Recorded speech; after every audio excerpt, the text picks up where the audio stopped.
Oremos. Nuestro Padre y nuestro Dios, te damos gracias una vez más por el grato privilegio que nos concedes de venir a este lugar para abrir tu palabra y estudiar las profecías del fin. Pedimos, Señor, la bendición de tu Espíritu Santo. Danos claridad de pensamiento y danos la disposición de aceptar lo que tienes para nosotros en este tema. Te damos gracias por escuchar nuestra oración, pues te lo pedimos en el nombre de Jesús. Amén.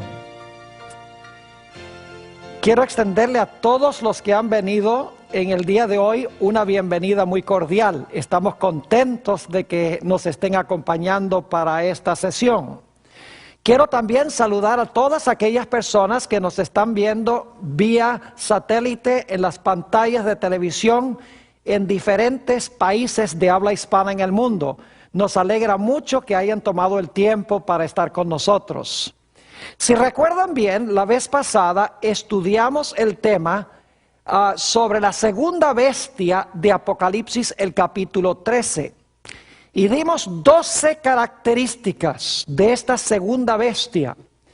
Ahora, en nuestro tema de hoy, ya que la vez pasada estudiamos las características a la luz de la Biblia, esta noche queremos ver el cumplimiento de estas profecías a la luz de la historia. Así que lo que voy a hacer es voy a tomar mis notas con referencias históricas y vamos a ver cómo se aplica esta profecía por sus 12 características a un poder, una superpotencia mundial que existe hoy. Quiero decirles para comenzar que esta segunda bestia de Apocalipsis 13, la bestia que tiene 2 cuernos como de cordero, representa en realidad a los Estados Unidos de Norteamérica. Y lo que quiero hacer es estudiar estas 12 características a la luz de la historia. Así que vamos a tomar el tiempo en nuestro tema de hoy para estudiar estas 12 características desde una perspectiva del cumplimiento histórico. Ahora, si ustedes recuerdan, la primera característica que analizamos la vez pasada es que este poder de Apocalipsis 13 es representado por una bestia. Y nos dimos cuenta que una bestia representa una nación o un reino. Necesitamos preguntarnos si los Estados Unidos de América es una nación o es un reino. Y la respuesta es que sí. Así que la primera característica es que una bestia representa un reino. Y los Estados Unidos de Norteamérica es una nación o un reino. Ahora alguien podría decir, bueno, Pastor Bor, pero eso se le podría aplicar a cualquier nación del mundo. Y es cierto, si tuviéramos nada más esta sola característica, podríamos decir que se aplica a cualquier nación del mundo. Pero vamos a ver que las otras características especifican que se está refiriendo a los Estados Unidos. La segunda característica que vimos la vez pasada es que esta nación se iba a levantar alrededor del año 1798, cuando la primera bestia de Apocalipsis 13 recibió su herida mortal. Es interesante notar que el fundador de la iglesia metodista, Juan Wesley, dijo en el año 1754, 3 décadas antes de que esa primera bestia recibiese su herida mortal, las siguientes palabras. Dijo Wesley: otra bestia aún no se ha levantado, pero no puede estar muy lejos, pues ha de aparecer al final de los 42 meses de la primera bestia. Es decir, Wesley reconocía en 1754 que la primera bestia estaba llegando al final de su carrera y que una segunda bestia se iba a levantar muy pronto, según dice en esa cita. Ahora preguntamos, ¿será que los Estados Unidos se levantó alrededor del año 1798? La respuesta es que sí. La Declaración de Independencia de los Estados Unidos se firmó en 1776. La Constitución de los Estados Unidos se ratificó en el año 1787. Las primeras 14 enmiendas de la Constitución se firmaron y se decretaron en 1791. Y el primer país en reconocer a los Estados Unidos como una nación o como un gobierno fue el gobierno de Francia en el año 1798, el mismo año en que la primera bestia recibió su herida mortal. Así que los Estados Unidos ciertamente se levantó alrededor del año 1798 y fue reconocido este país por primera vez como una nación por Francia en ese año específico. La tercera característica es la que encontramos en Apocalipsis el capítulo 12. Si ustedes recuerdan, después de los 1260 años en que la mujer iba a huir al desierto, perseguida al desierto, dice que al final de ese periodo la tierra iba a ayudar a la mujer y la tierra se iba a tragar las aguas de persecución que querían ahogar a la mujer. Ahora, no cabe duda de que los Estados Unidos es representado por la tierra, porque la historia nos dice que de Europa huyeron muchedumbres de personas aquí a los Estados Unidos buscando libertad de conciencia, buscando adorar a Dios de acuerdo a los dictámenes de su propia conciencia. Es decir, que este país, la tierra, le proveyó refugio a los que estaban siendo perseguidos por la bestia en Europa durante los 1260 años, para que ellos pudieran adorar a Dios de acuerdo a los dictámenes de su conciencia. Si ustedes recuerdan, en la profecía de Apocalipsis, el capítulo 12, tenemos un dragón, luego al dragón le salen 10 cuernos, luego gobierna el dragón durante los 1260 días y luego la tierra ayuda a la mujer. Es decir, la tierra tiene que levantarse alrededor del año 1798 cuando cae la primera bestia. No cabe duda de que los Estados Unidos le proveyó a los perseguidos de Europa, los que estaban siendo perseguidos durante 1260 años por este sistema, por la Iglesia Romana. Este país les proveyó refugio. La tierra, en otras palabras, ayudó a la mujer. La cuarta característica que estudiamos es que esta potencia estaba recién retoñando o levantándose en 1798. No había alcanzado el apogeo de su poder todavía. Estaba recién, dice en Apocalipsis 13, subiendo de la tierra. Y vimos que esa palabra subiendo en realidad se usa para describir el crecimiento silencioso de una planta que se está levantando de la tierra. Además de eso, notamos en Apocalipsis 13 que esta bestia tiene 2 cuernos como de cordero. No dice cuernos como de carnero, que ya es una oveja bien crecida, adulta. Dice que tiene 2 cuernos como de cordero. Es decir, está recién retoñando en 1798, recién levantándose y no ha alcanzado todavía el apogeo de su poder. Yo pregunto, ¿los Estados Unidos se estaba recién levantando en el año 1798 silenciosamente como una planta? Sí, porque los Estados Unidos no tuvo que pelear contra ninguna de las potencias anteriores. No se levantó en medio de guerras contra los poderes de Europa, sino que vino acá y se levantó como una planta silenciosa. Es interesante notar en el libro de G.A. Townsend, el libro se titula El Nuevo Mundo comparado con el Antiguo, en la página 462, él dice, como una semilla silenciosa, crecimos hasta llegar a ser un imperio, hablando de los Estados Unidos. Fíjense que este es un historiador secular, o sea, no es religioso, él no sabe nada de Apocalipsis 13. Y sin embargo dice, como una semilla silenciosa, crecimos hasta llegar a ser un imperio. Así que los Estados Unidos estaban recién subiendo de la tierra en 1798. Dicho sea de paso, en Apocalipsis 12 encontramos que la tierra representa el territorio de los Estados Unidos que le dio refugio a los perseguidos en Europa. En Apocalipsis 13, la bestia que se levanta de la tierra representa el gobierno que se levanta en ese territorio. Es decir, la tierra es el territorio y la bestia que se levanta de la tierra ya es el país o la nación que se está levantando en ese territorio. La característica número 5 es que esta segunda bestia se levanta de la tierra y no se levanta del mar. Ustedes recuerdan que las demás bestias de Daniel el capítulo 7 se levantaron del mar. El león, el oso, el leopardo, el dragón, todos se levantaron del mar.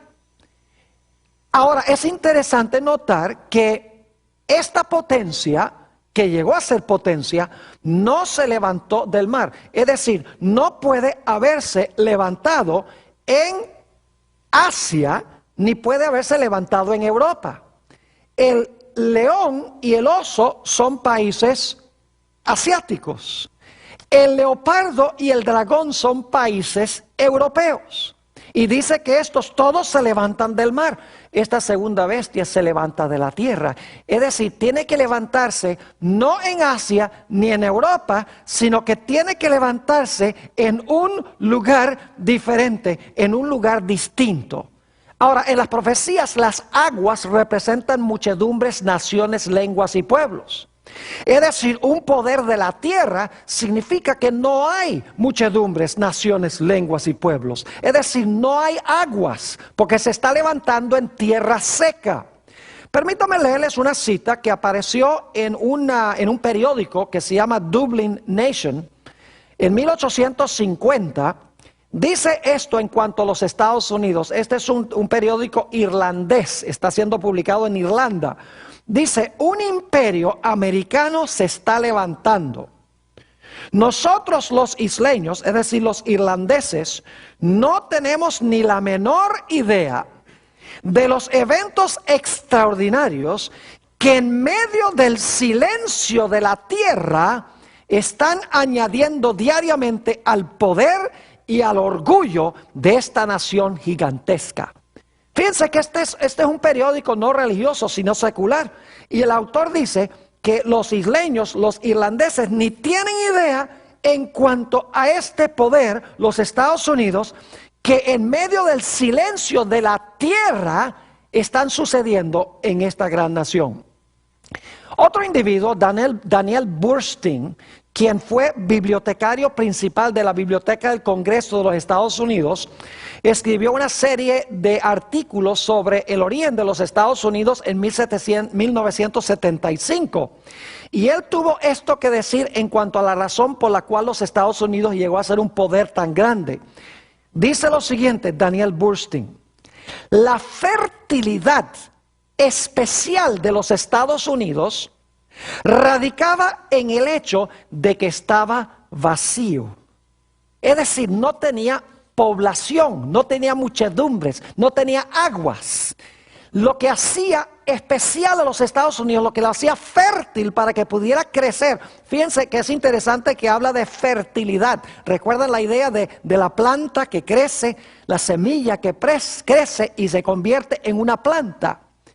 Ahora, es interesante entonces que él dice la fertilidad especial de los Estados Unidos radicaba en el hecho de que estaba vacío. No como Europa y Asia, a donde había grandes poblaciones, a donde había muchas aguas, por así decirlo. La característica número 6 es que los Estados Unidos se levantó más al occidente que Europa. Ya como les mencioné, el león y el oso, que representan a Babilonia y Medo-Persia, son países o fueron países asiáticos en el continente de Asia. El leopardo y el dragón representan a Grecia y a Roma, y esos dos poderes gobernaron en Europa, uno más hacia el oriente de Europa y Roma hacia el occidente de Europa. Lo cual significa que esta segunda bestia de Apocalipsis 13 debe levantarse más al occidente que Asia o que Europa. Ahora, lo único que ustedes tienen que hacer es mirar un mapa, y al mirar el mapa se van a dar cuenta que el orden de los continentes tiene uno a Asia, luego tiene uno a Europa y entonces tiene uno a América. Exactamente la secuencia que uno halla en la profecía de Daniel 7 y en la profecía de Apocalipsis el capítulo 13. La séptima característica que vimos la última vez es que esta bestia que se levanta de la tierra tiene dos cuernos como de cordero. Nos dimos cuenta que los dos cuernos representan dos reinos que se reconocen en esta nación. Nos dimos cuenta que un cuerno representa el poder civil, el Estado, mientras que el otro cuerno representa el poder religioso, representa la iglesia. Es decir, dos reinos que existen en un solo reino, pero separados porque son dos cuernos. Es decir, dos reinos en un solo reino, pero separados. Y nos dimos cuenta que en los Estados Unidos de América, en su origen, hubo el reconocimiento de dos reinos, la iglesia y el Estado, no juntos, pero separados. Permítanme leerles algunas citas aquí de los grandes padres de la patria aquí en los Estados Unidos. En primer lugar, George Washington, que es el fundador de los Estados Unidos. Dice lo siguiente, y estas palabras están inscritas en el monumento de Washington, en Washington, D.C. Dice, el omnipotente Dios creó a la mente libre. Todo intento de influenciarla por medio de castigos o cargas temporales es desviarse del plan del santo autor de nuestra religión.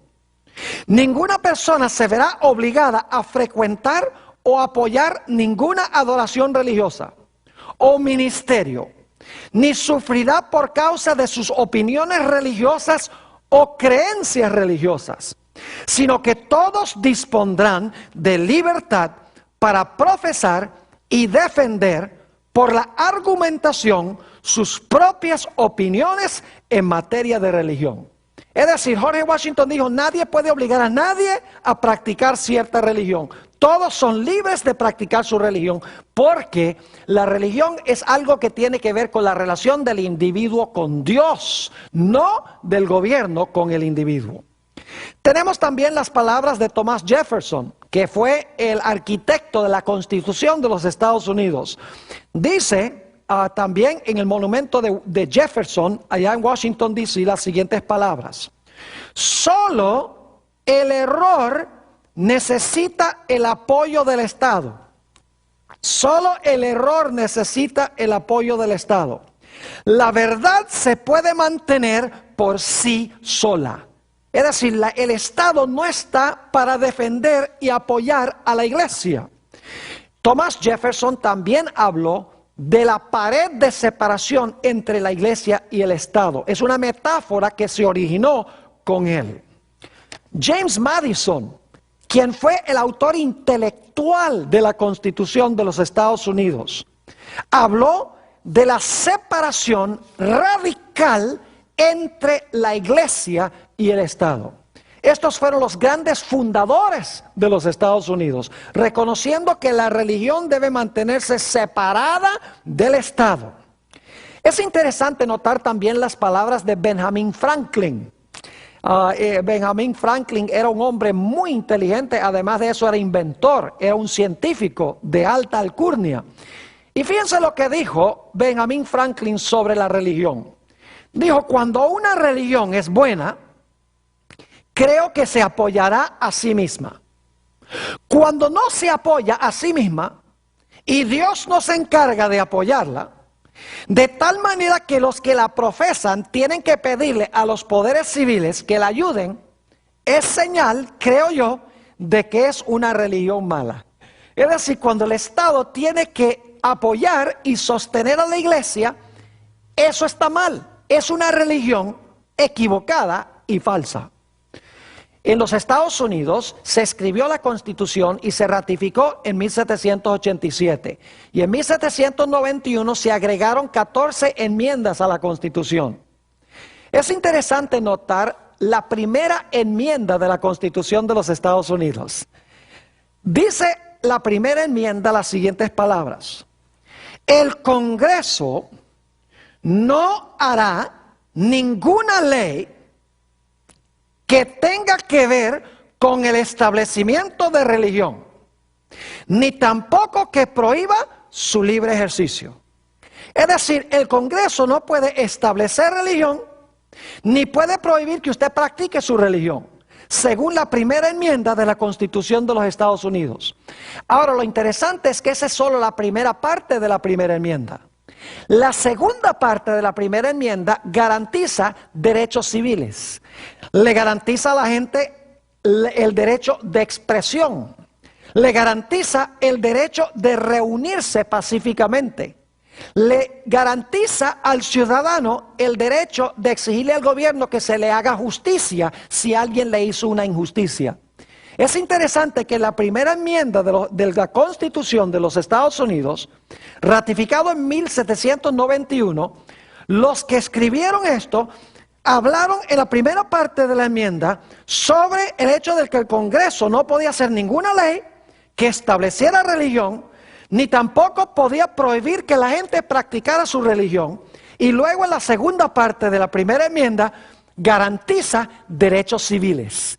Eso demuestra que los que formaron la Constitución de los Estados Unidos y las enmiendas reconocieron que la iglesia es iglesia y el Estado es Estado, y no se deben mezclar las dos cosas. Los padres constitucionales de los Estados Unidos conocían tres cosas. Número uno, conocían la Edad Media. Conocían lo que sucedía cuando la iglesia se une con el Estado.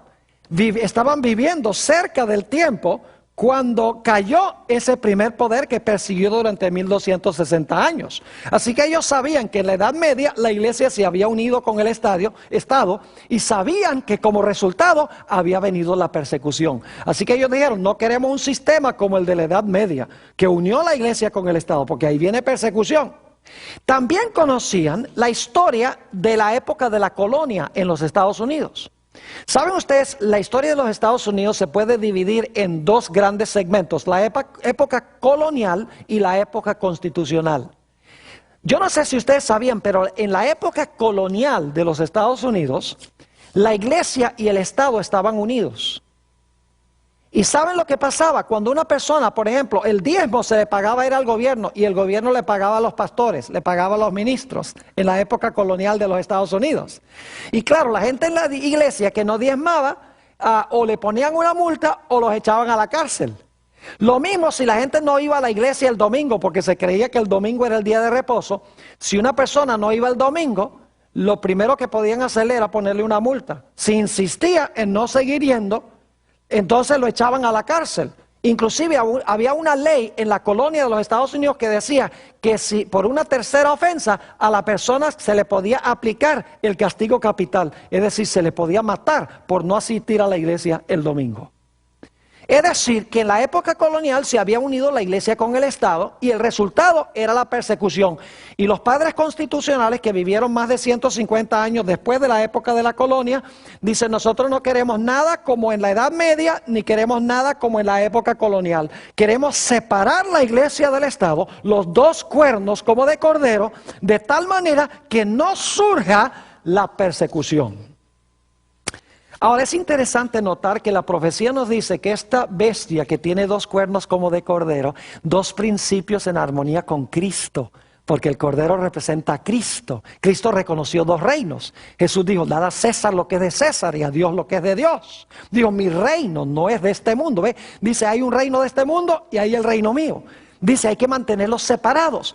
Pero es interesante notar que según la profecía de Apocalipsis 13, esta bestia que profesaba tener dos principios como los de Cristo, iba a terminar hablando como un ¿qué? Iba a terminar hablando como un dragón.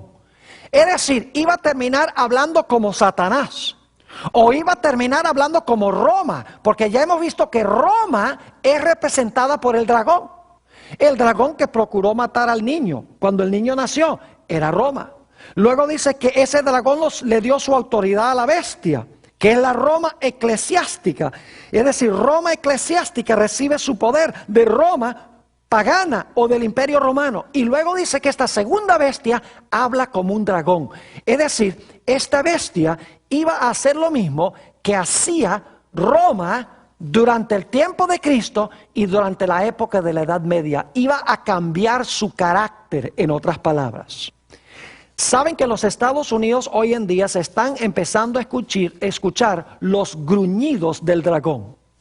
Fíjense lo que dijo el juez supremo de los Estados Unidos. Ya no es porque murió el año pasado, pero cuando era juez supremo hasta el año 2005, William Rehnquist dijo estas palabras: la pared de separación entre la iglesia y el Estado es una mala metáfora que se basa en un concepto erróneo de la historia. Es una metáfora que no ha servido para nada como una ayuda para juzgar. Debe ser franca y explícitamente abandonada. El juez de la Corte Suprema de los Estados Unidos diciendo hay que deshacerse de la idea de la separación de la iglesia y el Estado. Roberto Grant, uno de los líderes de una organización que se llama La Voz Cristiana. Esa organización ya no existe, pero fue hace algunos años y demuestra cuál es el sentir que hay en los Estados Unidos en el presente. Dice, si los cristianos nos unimos, podemos hacer cualquier cosa. Podemos implementar cualquier ley o enmienda. Y esto es precisamente lo que tenemos la intención de hacer. Es decir, vamos a unirnos los cristianos y vamos a imponer la ley como nosotros queramos. Es decir, la iglesia posesionándose del Estado, como sucedió en la Edad Media. Ralph Reed, quien fue el director ejecutivo de la Coalición Cristiana, ya no es, pero fue, esto fue muy recientemente, dijo lo siguiente: lo que los cristianos tenemos que hacer es tomar el control de este país de nuevo. Un precinto a la vez. Un vecindario a la vez, un estado a la vez. Honestamente, creo que durante mi vida veré de nuevo a un país que es gobernado por cristianos. Fíjense la idea nuevamente de que los cristianos deben tomar posesión del gobierno. Keith Fournier, que escribió un libro que se llama Católicos Evangélicos y que por mucho tiempo fue el director ejecutivo de una organización de Pat Robertson que se llama Centro Americano de la Ley y la Justicia, dijo estas palabras: derribemos este muro. Y lo puso con un signo de exclamación. Ahora, cuando uno mira la Corte Suprema de los Estados Unidos, uno se da cuenta que hay gran peligro con la separación de la iglesia y el Estado. La Corte Suprema de los Estados Unidos tiene 9 jueces y en el presente 5 de esos jueces son católicos romanos. 4 de ellos son ultraconservadores. Los nombres de los 5 son el juez Thomas, el juez Scalia, el juez Kennedy, el juez Roberts y el más reciente Samuel Alito. Son personas que traen la idiosincrasia católica a un país protestante. La idea de que la iglesia y el Estado deben estar unidos. Es decir, que el Estado debe beneficiar y debe ayudar a la iglesia. Es interesante notar no solamente el hecho de que en la Corte Suprema hay 5 jueces católicos, que algunos de ellos, Thomas y Scalia, y Roberts y Alito dicen abiertamente que la separación de iglesia y Estado no debe existir en este país. Pero es interesante notar lo que dicen los ministros protestantes también.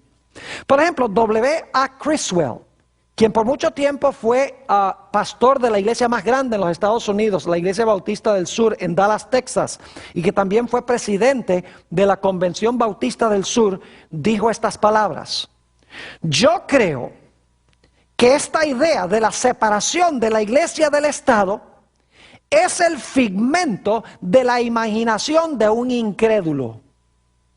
Pat Robertson, del 700 Club, muy reconocido por su programa, su canal de televisión, dijo lo siguiente: entre los protestantes y católicos tenemos suficientes votos para dominar el país.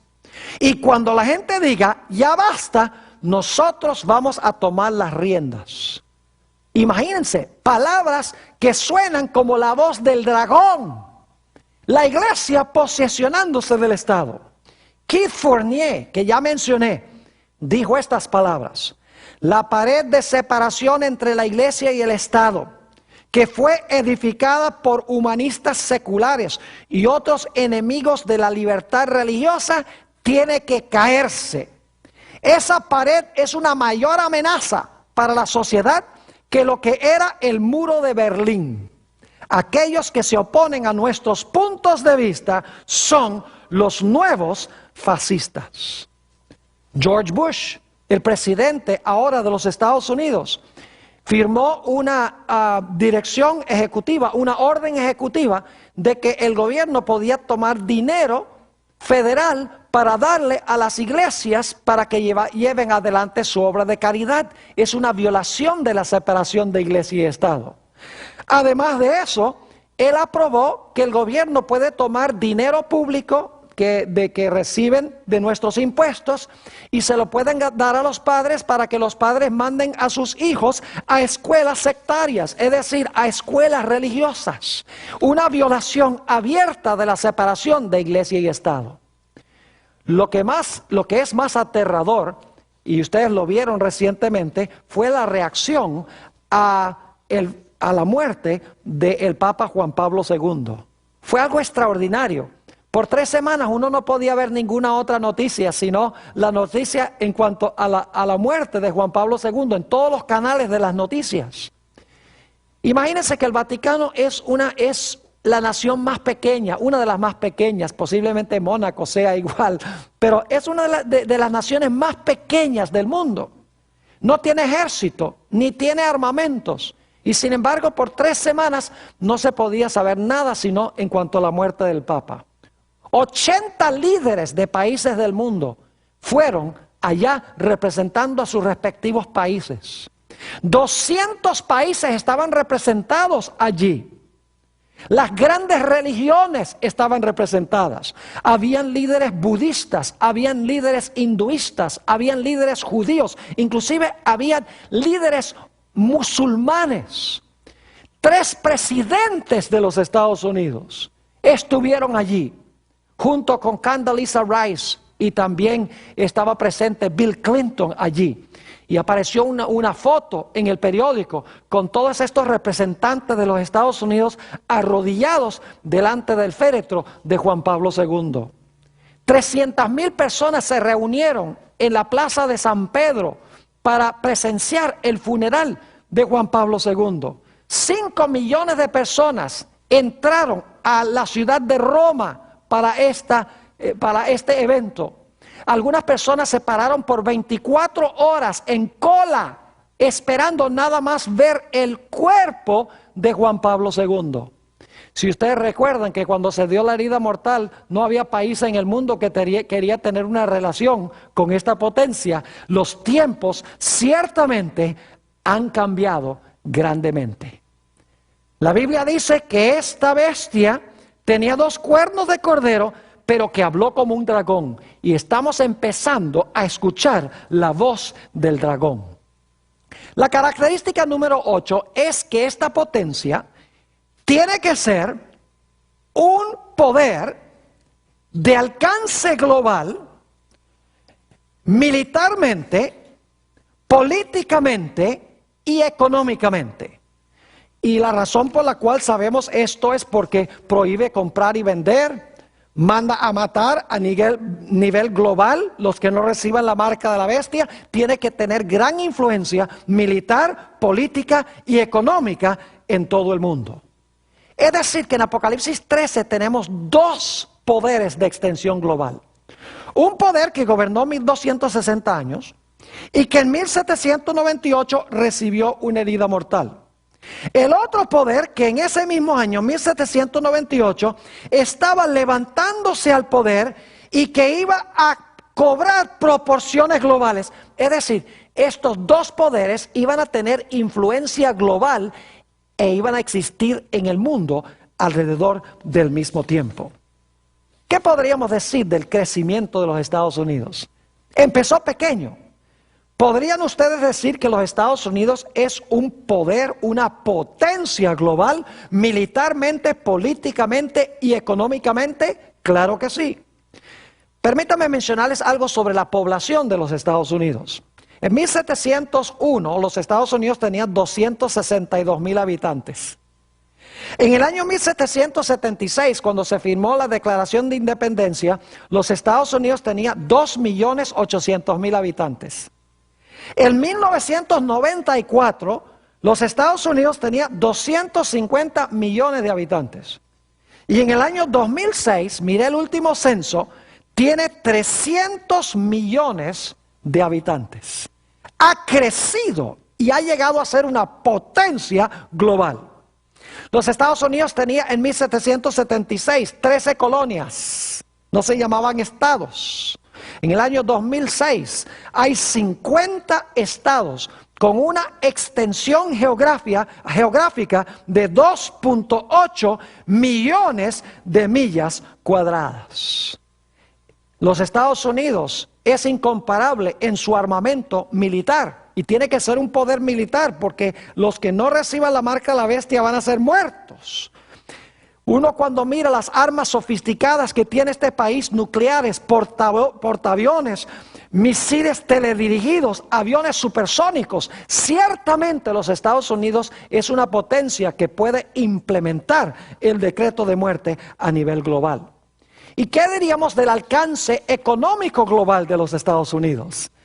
En realidad toda la economía del mundo se basa sobre la economía de los Estados Unidos. ¿Y qué diríamos políticamente de los Estados Unidos? Ustedes saben que tiene la nariz inmiscuida en los asuntos políticos de cada país del planeta Tierra. Es decir, que hay dos superpotencias al final. Una que cayó en 1798 después de gobernar 1260 años y la otra que se estaba levantando en ese tiempo que cobró poderío mundial. Característica número 9.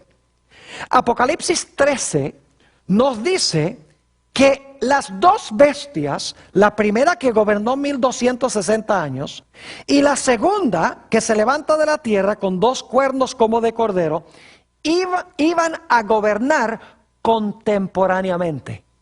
Ahora yo quiero que ustedes noten que todas las bestias de Daniel 7, una acababa con la bestia anterior. Es decir, el oso conquistó al león, el leopardo conquistó al oso, el dragón conquistó al leopardo.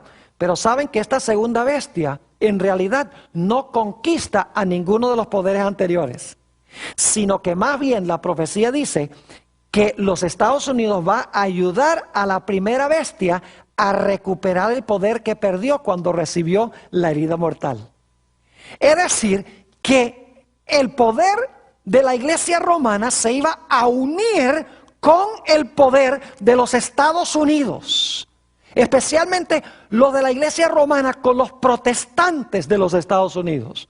Y uno podría decir, ¿cómo es posible que pudiera suceder una cosa tal? Permítame compartir con ustedes algunas referencias que demuestran que los Estados Unidos ahora, los protestantes particularmente, están empezando a unirse con la iglesia romana. Por ejemplo, el 29 de marzo de 1994, 39 líderes católicos y protestantes firmaron un documento que se llama Evangélicos y Católicos Juntos, la misión cristiana en el tercer milenio.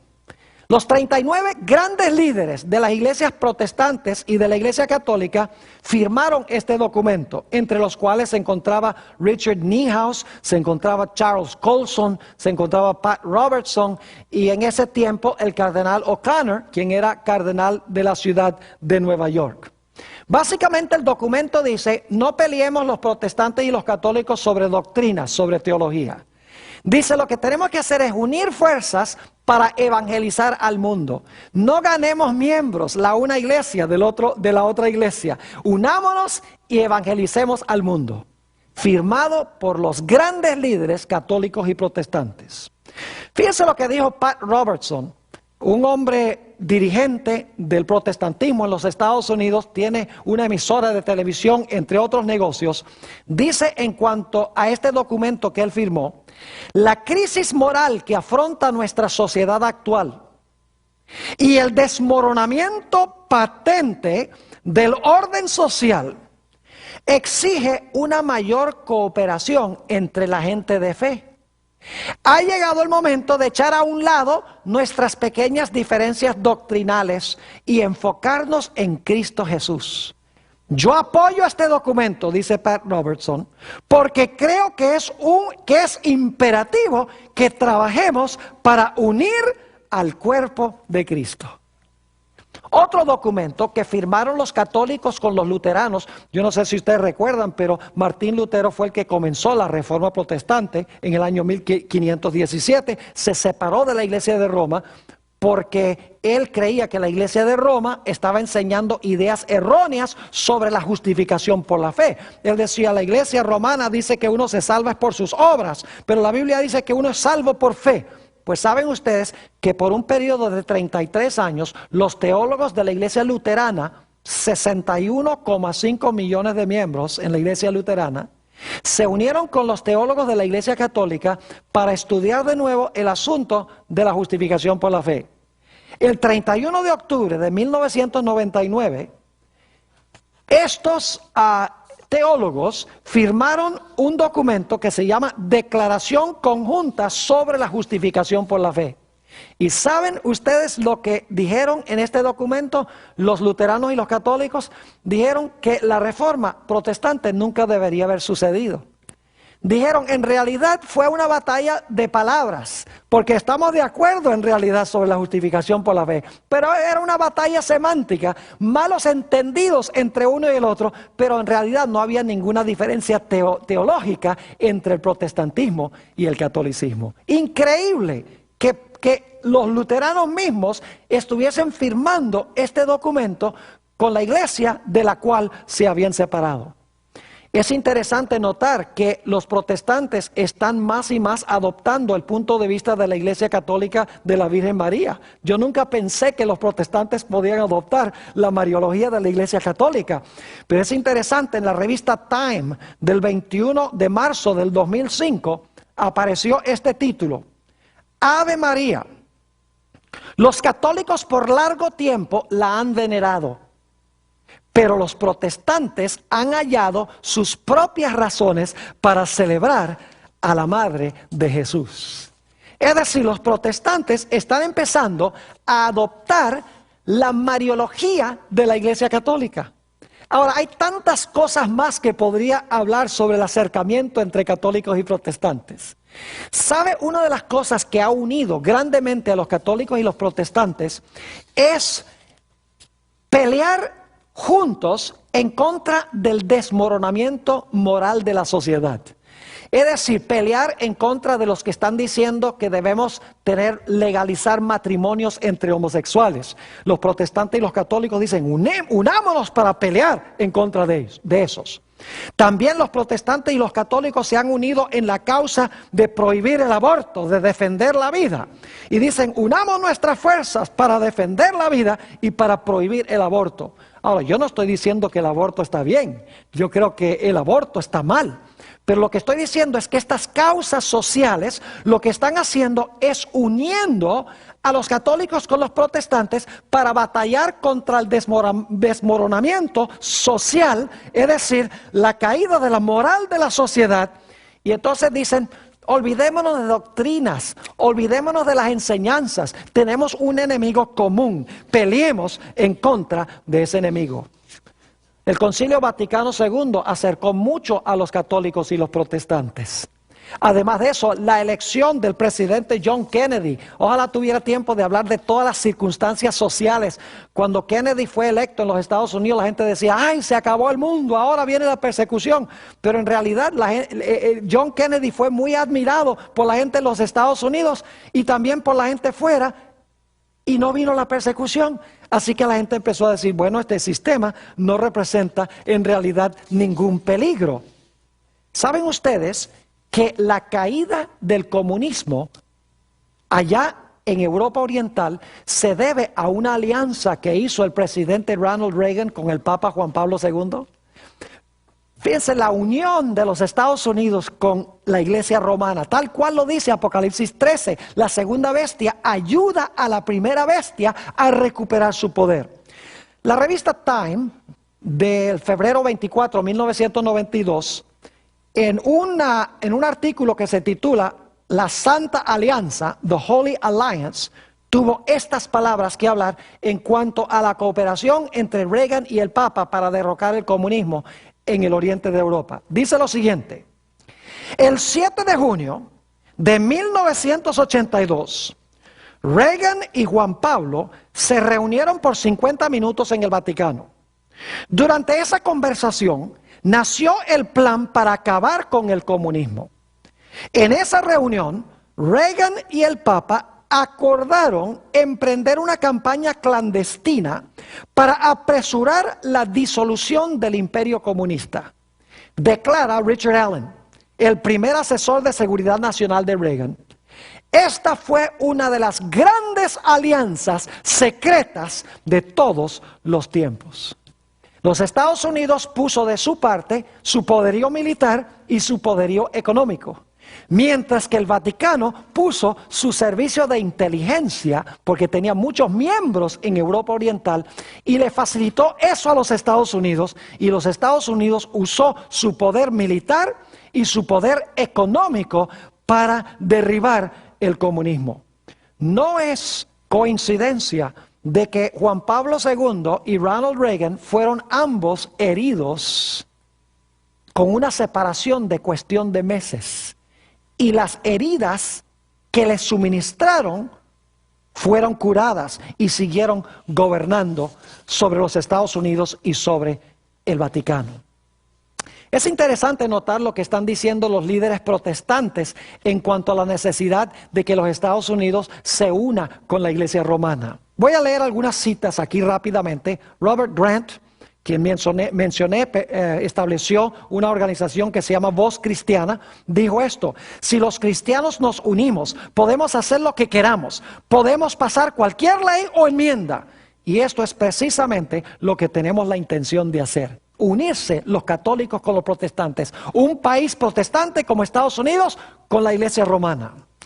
Encontramos que siguió diciendo Robert Grant lo siguiente: podemos hacer lo que queramos, podemos enmendar la Constitución, podemos elegir a un presidente. Y ustedes saben que el protestantismo, unido con los católicos, en realidad influyeron sobre la elección de George Bush en sus dos elecciones. Dice, podemos elegir a un presidente, podemos cambiar o hacer cualquier ley del país y nos incumbe hacerlo. Ralph Reed, de gran influencia en la coalición cristiana, dijo estas palabras: resulta obvio que algunas enseñanzas son más importantes que otras, y debemos estar de acuerdo en esos puntos esenciales, mientras que al mismo tiempo damos cierta flexibilidad en otros puntos que son menos esenciales para la fe. Es decir, las diferencias entre protestantes y católicos, echémoslas a un lado y unámonos en lo que tenemos en común. Ya mencioné W.A. Criswell, quien fue presidente de la Convención Bautista del Sur y pastor de la iglesia más grande en esa época, bautista, que quedaba en la ciudad de Dallas, dijo estas palabras: no conozco a ningún grupo que esté más comprometido con las doctrinas fundamentales del cristianismo que la Iglesia Católica. Un bautista diciendo eso. ¿Qué diríamos de Billy Graham? Note las palabras de Billy Graham, el decano de los evangelistas. Dice esto: me he dado cuenta que mis creencias son esencialmente las mismas que sostienen los católicos romanos ortodoxos. Increíble. En 1981, Billy Graham dijo que el Papa Juan Pablo II era el mayor líder moral del mundo y también el más grande evangelista. Continuó diciendo esto, Billy Graham: mis viajes por todo el mundo y los contactos que he tenido con los pastores de todas las denominaciones me han convertido en un ser ecuménico. Nos separa la teología y en algunos casos la cultura y la raza, pero nada de eso me importa ya.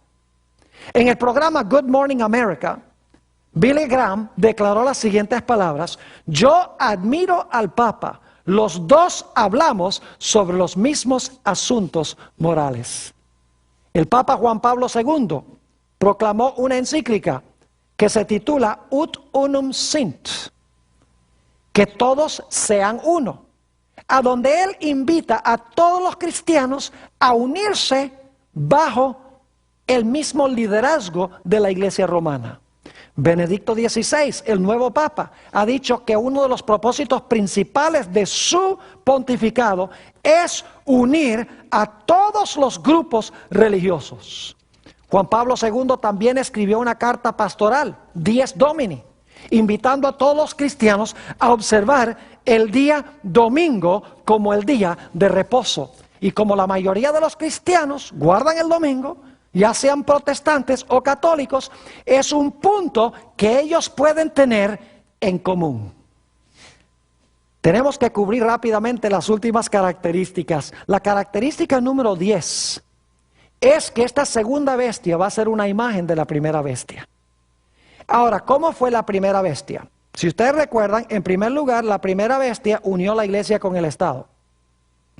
En segundo lugar, pensó que podía cambiar los tiempos de Dios, ya lo vimos. En tercer lugar, profesó que podía cambiar la ley de Dios. Y en cuarto lugar, persiguió a los que no estaban en armonía con ella. Es decir, que en los Estados Unidos va a haber un reflejo de lo que existió en Europa durante la Edad Media. Ahora, ¿se están viendo movimientos en los Estados Unidos para unir la iglesia con el Estado como era en Europa? ¿Se está viendo ese reflejo, esa imagen? Claro que sí. En los Estados Unidos, si ustedes oyen la predicación sobre las profecías, ustedes van a descubrir que las predicaciones, y no tengo tiempo de cubrirlo todo, la interpretación de las profecías es mayormente futurista o preterista. Es decir, que el anticristo se levantó en el Antiguo Testamento, Antíoco Epífanes, o que el anticristo se va a levantar allá en el futuro, en Jerusalén, después que la iglesia es raptada al cielo, y que se va a reconstruir el templo de Jerusalén allá.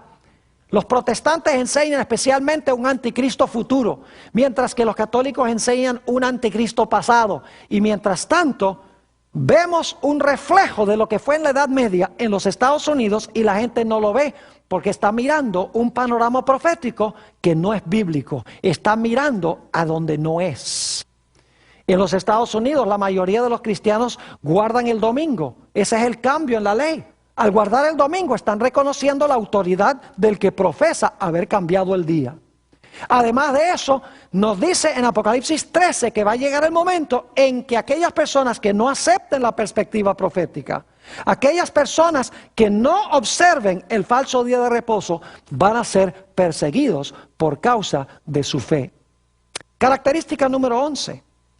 Dice que este poder, esta segunda bestia, va a imponer la marca de la bestia. Es decir, no solo va a ser una imagen de la primera bestia, sino que va a imponer la marca de la primera bestia. Ahora, no hemos estudiado todavía la marca de la primera bestia. Ese será nuestro próximo tema. Vamos a hablar, el título del tema es Un árbol y un día. Y vamos a ver cuál es la marca de la bestia que va a imponer este país. Todavía este aspecto no se ha cumplido, pero se va a cumplir muy pronto.